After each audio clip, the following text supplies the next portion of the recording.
U.S. blacklists China's Huawei as trade dispute clouds global outlook. The Trump administration hit Chinese telecoms giant Huawei with severe sanctions on Wednesday, adding another incendiary element to the U.S. China trade dispute just as Treasury Secretary Steven Mnuchin said he would visit China soon for more talks.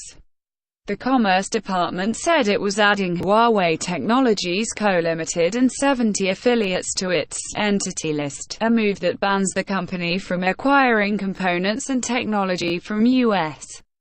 firms without government approval. Commerce Secretary Wilbur Ross said in a statement that President Donald Trump backed the decision to prevent American technology from being used by foreign-owned entities in ways that potentially undermine U.S. national security or foreign policy interests. Trump earlier in the day signed an executive order barring U.S. companies from using telecommunications equipment made by firms deemed to pose a national security risk. While the order did not specifically name any country or company, U.S. officials have previously labeled Huawei a threat, and lobbied allies not to use Huawei network equipment in next-generation 5G networks. Huawei, which denies its products pose a security threat, said it was ready and willing to engage with the U.S. government and come up with effective measures to ensure product security. It said restricting Huawei from doing business in the United States would limit the U.S.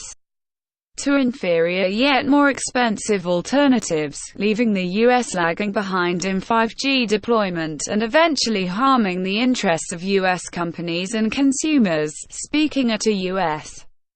Senate Appropriations Subcommittee hearing, Mnuchin characterized 2 days of high-level talks with Chinese officials in Washington last week as constructive. "My expectation is that we will go to Beijing at some point in the near future to continue those discussions," he said. "There's still a lot of work to do." He did not say when his China trip might take place.